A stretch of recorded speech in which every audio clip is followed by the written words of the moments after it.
আজি আমি থানাত আহিছো মানে আমার মা পদ্মাননেচার নামত একটা ঘর পাইছিল। সেই ঘরখানত বাজেট আছিল 1,50,000 টাকা, তাতে 1,30,000 টাকা আমি ওলাইছো, বাকি 20,000 টাকা আমি পোৱা নাই।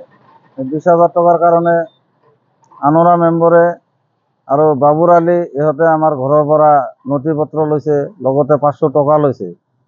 লৈ কেনে সিহঁতে ভুয়া কৰি একাউন্ট কৰি নিজৰ ফিংগাৰ দি টাকা 20,000 সিহঁতে ওলাই লৈছে। এই ওলাই লোৱাৰ কাৰণে আমি এইটো লৈ পঞ্চায়তত আইছো, কমপ্লেইন কৰছো। আমি পঞ্চায়তে আমাকে একো বিচাৰাই দিয়া নাই।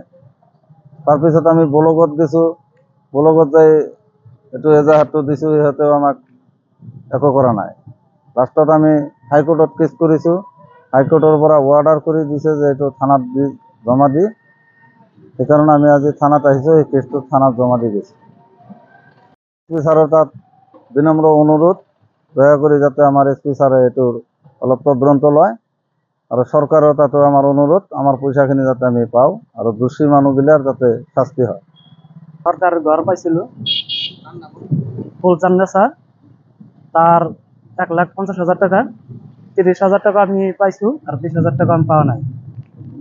বাবুর আলী তাকে আমি বুঝছো যে আমরা 20,000 টাকা কেউ না দেয়, বিল মারি আছো দুইজন পিছত উড়াবার পারে।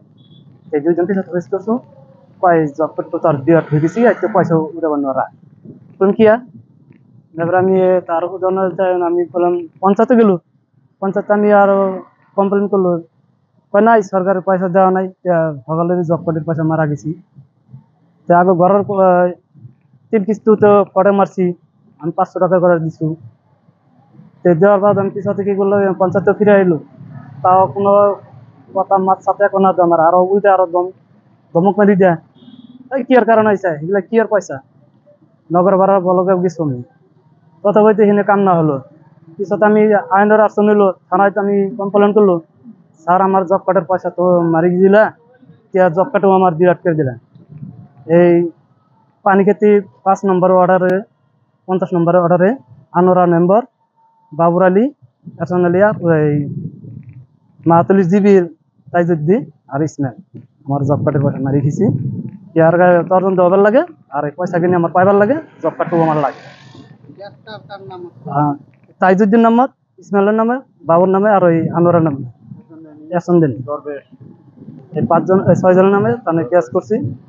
আমার এটা তাহলে সরকারের কাছে অনুরোধ, পয়সা গেলি লাগে আর ওই বিচারও লাগে।